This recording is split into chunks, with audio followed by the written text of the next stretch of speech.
السلام علیکم ورحمۃ اللہ وبرکاتہ۔ پیارے دوستو، امید کرتا ہوں آپ سب لوگ خیر و عافیت کے ساتھ ہوں گے۔ آج کی اس ویڈیو میں ہم آپ سے بات کرنے والے ہیں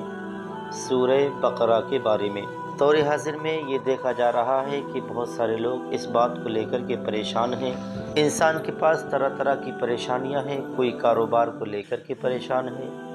کوئی گھر کی بیماریوں کو لے کر کے پریشان ہے، کوئی گھر کے جھگڑوں کو لے کر کے پریشان ہے،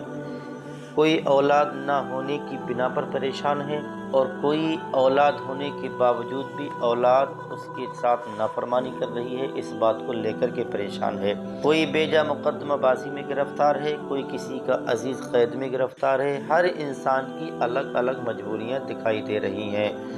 دوستو، جب انسان زیادہ پریشان ہو جاتا ہے تو پھر ادھر ادھر چکر لگانا شروع کر دیتا ہے، کہیں ایسا تو نہیں ہو گیا ہمارے ساتھ کسی نے جادو ٹونا کرا دیا ہو۔ جب انسان کا ذہن کام نہیں کرتا ہے پھر ادھر ادھر چکر لگانا شروع کر دیا کرتا ہے۔ تو ایسے میں آج کی اس ویڈیو میں ہم آپ کو ایک ایسا عمل دینے والے ہیں، ایک ایسی سورہ کے بارے میں بات کرنے والے ہیں جسے سورہ بقرہ کے نام سے یاد کرتے ہیں۔ یہ ایسی پاورفل سورہ ہے، اور سب سے بڑی بات یہ کہ حضور پاک صلی اللہ علیہ وسلم نے خود اس سورہ کے بارے میں ایک بار نہیں، دو بار نہیں،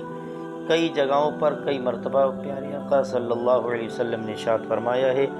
کہ سورہ بقرہ بہت ساری مصیبتوں کا حل ہے، شیاطین کو بھگانے کے لیے، جنات کے شر سے بچنے کے لیے، آسیبی خلل سے بچنے کے لیے،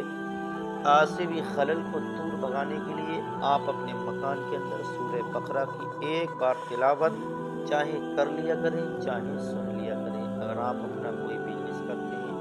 چاہے چھوٹا بزنس ہو، چاہے بڑا بزنس ہو، یا فیکٹری چلاتے ہیں، تو آپ جب بھی صبح میں دکان پر جایا کریں، شاپ پر جایا کریں، میڈیکل پہ جایا کریں، ایک بار سورہ بقرہ ہر مسلمان کو سننا ضروری ہے۔ اس سے بہت سارے فائدے ہیں۔ سننے والا انسان بہت سارے حادثات سے محفوظ رہتا ہے، بہت ساری پریشانیوں سے حفاظت میں رہتا ہے، بہت ساری طرح طرح کی بڑی مصیبتوں سے آزاد ہو جاتا ہے، جادو ٹونے سے ہمیشہ کے لیے محفوظ رہتا ہے، اور اس کے مقصد میں کامیابی ہونا شروع ہو جاتی ہے، بگڑے ہوئے کام بننا شروع ہو جاتے ہیں۔ جیسے ہی انسان اس سورہ کو ایک بار سن لیتا ہے تو سننے کے فوراً بعد ہی بگڑے ہوئے کام بننا شروع ہو جاتے ہیں، بہت ساری مشکلات کا حل ہونا شروع ہو جاتا ہے، اس کے گھر میں خیر و برکت آنا شروع ہو جاتی ہے، کاروبار میں ترقی ہونا شروع ہو جاتی ہے۔ اگر بے اولاد ہے، روزانہ ایک بار سورہ بقرہ کو سن لیا کرے، اللہ کی بارگاہ میں دعا کر لیا کرے، تو اللہ پاک سورہ بقرہ کی برکت سے اسے اولاد ضرور عطا فرمائے گا۔ اگر بے روزگار ہے تو ایک مرتبہ سورہ بقرہ کی تلاوت ضرور سن لیا کرے، انشاءاللہ تبارک تعالی اللہ پاک سورہ بقرہ کی تلاوت سے اس کے کاروبار میں ترقی عطا فرمائے گا، اور اللہ پاک اسے غیب سے کاروبار عطا فرمائے گا، اس کے رزق میں برکت عطا فرمائے گا۔ کوئی انسان کیسی بھی مشکل میں ہو، کیسی بھی پریشانی میں ہو، کوئی زیادہ بیمار رہتا ہو، اگر اتنا بیمار ہے وہ خود پڑھ نہیں سکتا، تو آپ کو یہ چاہیے کہ اس کے پاس خود سنا دیں، چاہے کسی سے سنوا لیا کریں۔ ہمارے چینل کے ذریعے آپ سورہ بقرہ کی تلاوت بیمار شخص کے پاس ایک بار ضرور سنائی کریں، انشاءاللہ اس کی برکت سے وہ مریض فوراً شفا یاب ہو جائے گا۔ تو آئیے سنتے ہیں بہت جلدی سورہ بقرہ کی تلاوت۔ اس سے پہلے میں آپ سے ایک بات کی گزارش کرتا ہوں، اگر آپ ہمارے چینل پر نیو ہیں تو ہمارے چینل کو سبسکرائب کیجیے گا، ویڈیو کو لائک کیجیے گا، ویڈیو کو صدقہ جاریہ سمجھ کر ہر مسلمان تک ضرور پہنچائیے گا۔ آئیے سنتے ہیں سورہ بقرہ کی تلاوت۔ اعوذ باللہ من الشیطان الرجیم، بسم اللہ الرحمن الرحیم۔ الف لام میم، ذلك الكتاب لا ريب فيه هدى للمتقين الذين يؤمنون بالغيب ويقيمون الصلاة ومما رزقناهم ينفقون والذين يؤمنون بما أنزل إليك وما أنزل من قبلك وبالآخرة هم يوقنون أولئك على هدى من ربهم وأولئك هم المفلحون إن الذين كفروا سواء عليهم أنذرتهم أم لم تنذرهم لا يؤمنون ختم الله على قلوبهم وعلى سمعهم وعلى أبصارهم غشاوة ولهم عذاب عظيم ومن الناس من يقول آمنا بالله وباليوم الآخر وما هم بمؤمنين يخادعون الله والذين آمنوا وما يخدعون إلا أنفسهم وما يشعرون في قلوبهم مرض فزادهم الله مرضا ولهم عذاب عليم بما كانوا يكذبون وإذا قيل لهم لا تفسدوا في الأرض قالوا إنما نحن مصلحون ألا إنهم هم المفسدون ولكن لا يشعرون وإذا قيل لهم لا آمنوا كما آمن الناس قالوا ونؤمن كما آمن السفهاء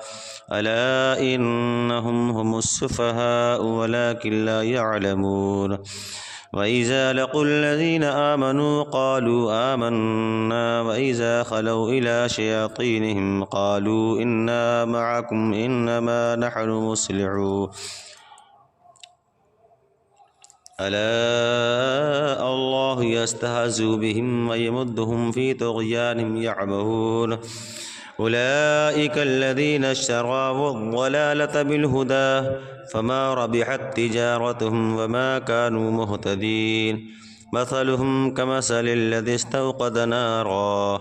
فلما أضاءت ما حوله ذهب الله بنورهم وتركهم في ظلمات لا يبصرون صم بكم عمي فهم لا يرجعون أو كصيب من السماء فيه ظلمات ورعد وبرق يجعلون أصابعهم في آذانهم من الصواعق حذر الموت والله محيط بالكافرين يكاد البرق يخطف أبصارهم كلما أضاء لهم مشوا فيه وإذا أظلم عليهم قاموا ولو شاء الله لذهب بسمعهم وأبصارهم إن الله على كل شيء قدير يا أيها الناس اعبدوا ربكم الذي خلقكم والذين من قبلكم لعلكم تتقون الذي جعل لكم الأرض فراشا والسماء بناء وأنزل من السماء ماء فأخرج به من الثمرات رزقا لكم فلا تجعلوا لله أندادا وأنتم تعلمون وإن كنتم في ريب مما نزلنا على عبدنا فأتوا بسورة من مثله وادعوا شهداءكم من دون الله إن كنتم صادقين فإن لم تفعلوا ولن تفعلوا فاتقوا النار التي وقودها الناس والحجارة أعدت للكافرين وبشر الذين آمنوا وعملوا الصالحات أن لهم جنات تجري من تحتها الأنهار كلما رزقوا منها من ثمرة رزقا قالوا هذا الذي رزقنا من قبل وأتوا به متشابها ولهم فيها أزواج مطهرة وهم فيها خالدون إن الله لا يستحيي أن يضرب مثلا ما بعوضة فما فوقها فأما الذين آمنوا فيعلمون أنه الحق من ربهم وأما الذين كفروا فيقولون ماذا أراد الله بهذا مثلا يضل به كثيرا ويهدي به كثيرا وما يضل به إلا الفاسقين الذين ينقضون عهد الله من بعد ميثاقه ويقطعون ما أمر الله به أن يوصل ويفسدون في الأرض أولئك هم الخاسرون كيف تكفرون بالله وكنتم أمواتا فأحياكم ثم يميتكم ثم يحييكم ثم إليه ترجعون هو الذي خلق لكم ما في الأرض جميعا ثم استوى إلى السماء فسواهن 7 سماوات وهو بكل شيء عليم وإذ قال ربك للملائكة إني جاعل في الأرض خليفة قالوا وتجعل فيها من يفسد فيها ويسفك الدماء ونحن نسبح بحمدك ونقدس لك قال إني أعلم ما لا تعلمون وعلم آدم الأسماء كلها ثم عرضهم على الملائكة فقال أنبئوني بأسماء هؤلاء إن كنتم صادقين قالوا سبحانك لا علم لنا إلا ما علمتنا إنك أنت العليم الحكيم قال يا آدم أنبئهم بأسمائهم فلما أنبأهم بأسمائهم قال ألم أقل لكم إني أعلم غيب السماوات والأرض وأعلم ما تبدون وما كنتم تكتمون وإذ قلنا للملائكة اسجدوا لآدم فسجدوا إلا إبليس أبى واستكبر وكان من الكافرين وقلنا يا آدم اسكن أنت وزوجك الجنة وكلا منها رغدا حيث شئتما ولا تقربا هذه الشجرة فتكونا من الظالمين فأزلاهما الشيطان عنها فأخرجهما مما كان فيه وقلنا اهبطوا بعضكم لبعض عدو ولكم في الأرض مستقر ومتاع إلى حين فتلقى آدم من ربه كلمات فتاب عليه إنه هو التواب الرحيم قلنا اهبطوا منها جميعا فإما يأتينكم مني هدى فمن تبع هداي فلا خوف عليهم ولا هم يحزنون والذين كفروا وكذبوا بآياتنا أولئك أصحاب النار هم فيها خالدون يا بني إسرائيل اذكروا نعمتي التي أنعمت عليكم وأوفوا بعهدي أوف بعهدكم وإياي فارهبون وآمنوا بما أرسلت مصدقا لما معكم ولا تكونوا أول كافر به ولا تشتروا بآياتي ثمنا قليلا وإياي فاتقون ولا تلبسوا الحق بالباطل وتكتموا الحق وأنتم تعلمون وأقيموا الصلاة وآتوا الزكاة واركعوا مع الراكعين أتأمرون الناس بالبر وتنسون أنفسكم وأنتم تتلون الكتاب أفلا تعقلون واستعينوا بالصبر والصلاة وإنها لكبيرة إلا على الخاشعين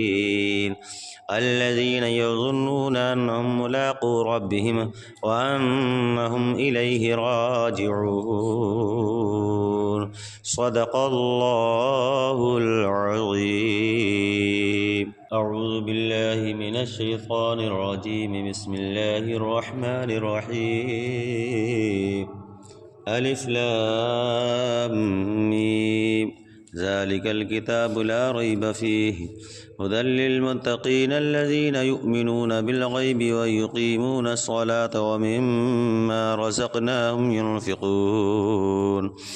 वल्लज़ीन युमिनूना बिमा उन्ज़िल इलैका व मा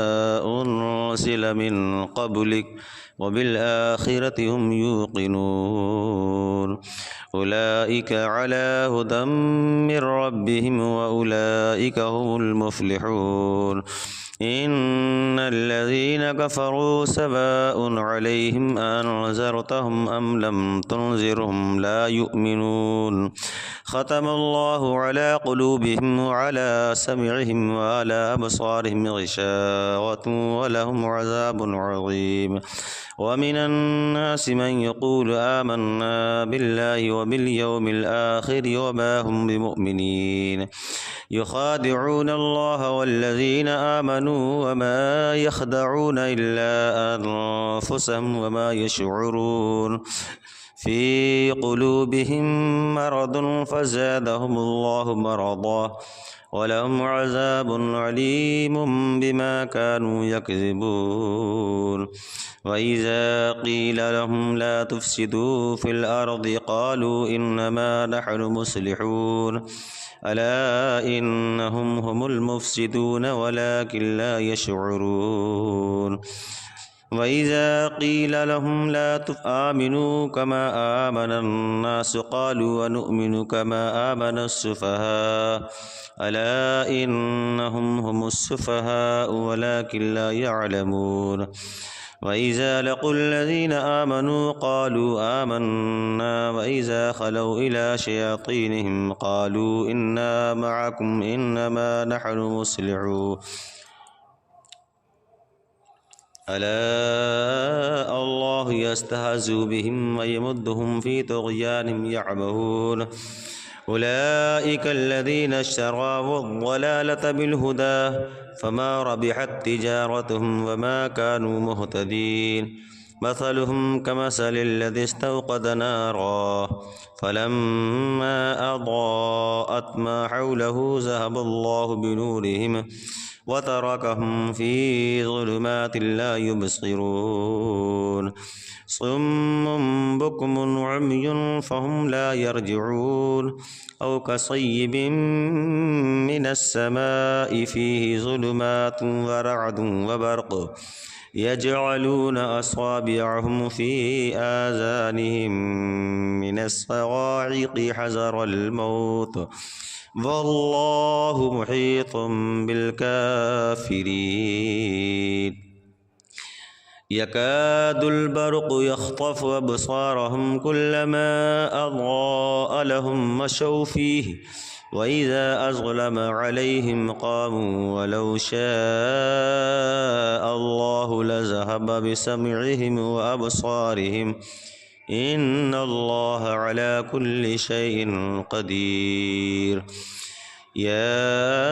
अय्युहन्नास उअ्बुदू रब्बकुमुल्लज़ी ख़लक़कुम वल्लज़ीन मिन क़ब्लिकुम लअल्लकुम तत्तक़ून अल्लज़ी जअल लकुमुल अर्द फ़िराशं वस्समाअ बिनाअन وأنزل من السماء ماء فأخرج به من الثمرات رزقا لكم فلا تجعلوا لله أندادا وأنتم تعلمون وإن كنتم في ريب مما نزلنا على عبدنا فأتوا بسورة من مثله وادعوا شهداءكم من دون الله إن كنتم صادقين فإن لم تفعلوا ولن تفعلوا فاتقوا النار التي وقودها الناس والحجارة أعدت للكافرين وبشر الذين آمنوا وعملوا الصالحات أن لهم جنات تجري من تحتها الأنهار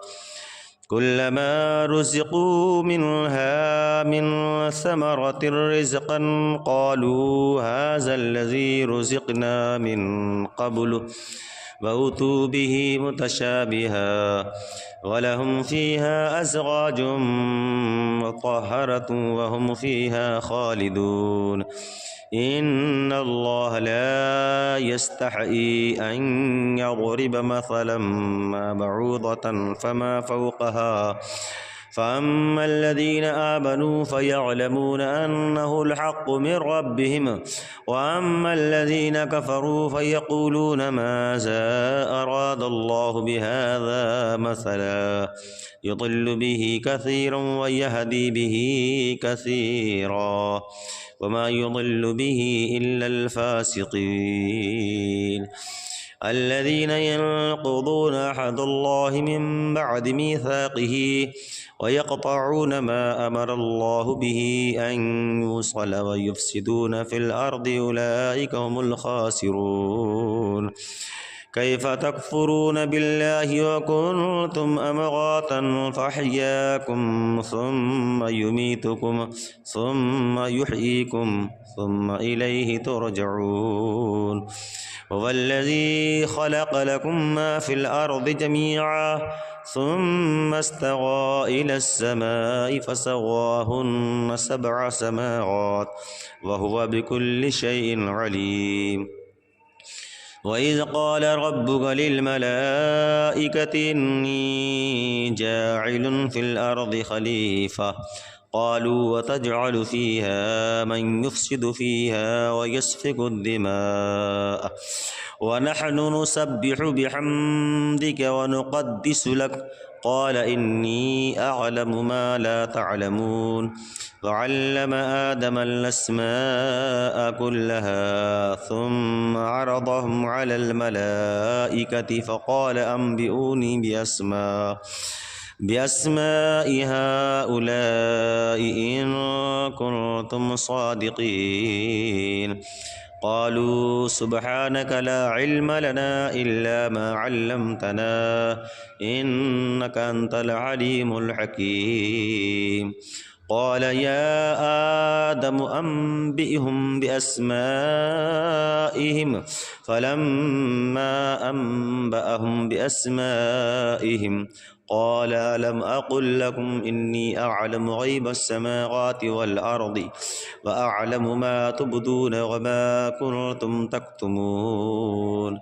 وإذ قلنا للملائكة اسجدوا لآدم فسجدوا إلا إبليس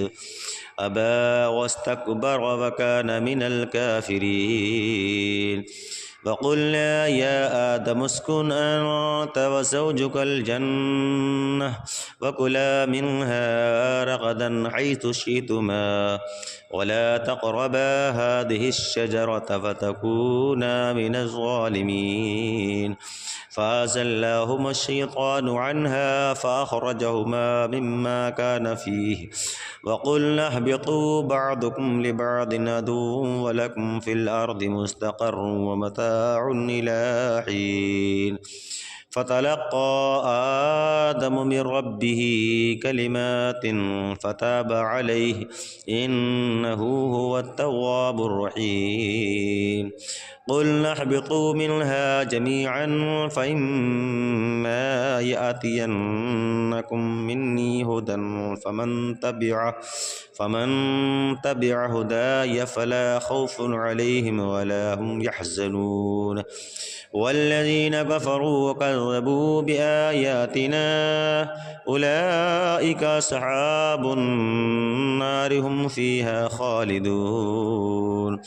يا بني إسرائيل اذكروا نعمتي التي أنعمت عليكم وأوفوا بعهدي أوف بعهدكم وإياي فارهبون وآمنوا بما أنزلت مصدقا لما معكم ولا تكونوا أول كافر به ولا تشتروا بآياتي ثمنا قليلا وإياي فاتقون वला तलबिसुल हक़्क़ बिल बातिल वतक्तुमुल हक़्क़ व अंतुम तअलमून वअक़ीमुस्सलात व आतुज़्ज़काह वरकऊ मर्राकिईन अतअमुरून अन्नास बिल्बिर्रि व तन्सौन अनफुसकुम व अंतुम ततलूनल किताब अफला तअक़िलून वस्तईनू बिस्सब्रि वस्सलाह व इन्नहा लकबीरतुन इल्ला अलल खाशिईन الذين يظنون أنهم ملاقو ربهم وأنهم إليه راجعون صدق الله العظيم.